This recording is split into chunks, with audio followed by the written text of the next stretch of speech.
ജീവകാരുണ്യ സംഘടനയായ സെന്ററിന്റെ ആഭിമുഖ്യത്തിൽ ചെറിയ പെരുന്നാൾ ആഘോഷം കരുതലിന്റെയും മതസൗഹാർദ്ദത്തിന്റെയും വിളംബരമാക്കി മാറ്റി.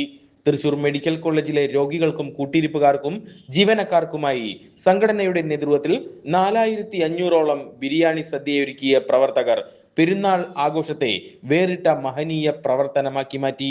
21 വർഷമായി മുടങ്ങാതെ നടത്തിവരുന്ന ബിരിയാണി വിതരണത്തിന്റെ ഉദ്ഘാടനം സെന്റർ ജില്ലാ പ്രസിഡന്റ് CA മുഹമ്മദ് ബഷീർ നിർവഹിച്ചു.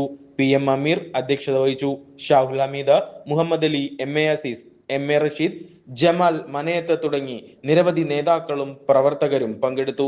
ജീവകാരുണ്യ രംഗത്ത് സെന്റർ നടപ്പാക്കി വരുന്ന പ്രവർത്തനങ്ങൾ നാടിനാകെ വലിയ മാതൃകയാവുകയാണ്. മെഡിക്കൽ കോളേജിനോട് ചേർന്ന് ക്യാൻസർ ഡയാലിസിസ് രോഗികൾക്കായി സൗജന്യമായി വിശ്രമിക്കാനും താമസിക്കാനും ഉൾപ്പെടെയായി ഫ്രീ ഷെൽട്ടർ ഒരുക്കുന്ന പ്രവർത്തനങ്ങൾ അന്തിമഘട്ടത്തിലാണെന്നും ഭാരവാഹികൾ അറിയിച്ചു. മുസ്ലിം ലീഗിൻ്റെ കീഴിലുള്ള തൃശ്ശൂർ ജില്ലാ കമ്മിറ്റിയുടെ സെൻ്ററിൻ്റെ ഭാഗമായി ഇവിടെ കഴിഞ്ഞ 21 വർഷക്കാലമായി മെഡിക്കൽ കോളേജിലെ രോഗികൾക്കും കൂട്ടിരിപ്പുകാർക്കും വിദ്യാർത്ഥികൾക്കും ഉദ്യോഗസ്ഥന്മാർക്കും ഉള്ളൊരു പെരുന്നാളിൻ്റെ ഭക്ഷണമാണെന്ന് കൊടുത്തുകൊണ്ടിരിക്കുന്നത്. കഴിഞ്ഞ 21 വർഷക്കാലമായി റംസാൻ 1 മുതൽ 30 വരെ നോമ്പുതുറ വിഭവങ്ങളുമായി ഞങ്ങളിവിടെ എത്തിപ്പെടാറുണ്ട്. മെഡിക്കൽ കോളേജിലെത്തുന്ന രോഗികൾക്കും കൂട്ടിരിപ്പുകാർക്കും പരിശുദ്ധ റമദാനിൽ നോമ്പുതുറ വിഭവങ്ങൾ കൊടുത്തു വരികയാണ്. ഒപ്പം എല്ലാ ചെറുപെരുന്നാളിനും നമ്മൾ പെരുന്നാൾ ഭക്ഷണം കൊടുക്കാറുണ്ട്.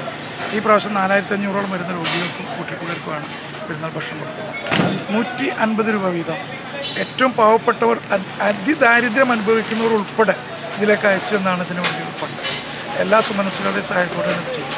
നമ്മൾ തൃശ്ശൂർ മെഡിക്കൽ കോളേജിൻ്റെ സമീപം 41 സെൻറ്റ് ഭൂമിയിൽ ക്യാൻസർ രോഗം ബാധിച്ച് കീമോതെറാപ്പിയും റേഡിയേഷൻ വരുന്നവർക്ക് വേണ്ടിയുള്ള സൗജന്യ താമസവും ഭക്ഷണം കൊടുക്കുന്ന സെൻ്റർ കൂടെ ഒരുങ്ങുകയാണ്. എല്ലാവരുടെയും സഹായം സെൻ്ററിന് വേണ്ടി ഉണ്ടാകണം. പാവപ്പെട്ട ക്യാൻസർ രോഗികൾക്ക് വേണ്ടിയുള്ള ഷെൽട്ടർ 2 മാസത്തിനകം സൗജന്യ താമസവും ഭക്ഷണം കൊടുക്കുന്ന ഷെൽട്ടർ 2 മാസത്തിനുള്ളിൽ ഉദ്ഘാടനം ചെയ്യുമെന്ന് സന്തോഷം കൂടെ ഈ സന്ദർഭത്തിൽ പങ്കുവെക്കുന്നു.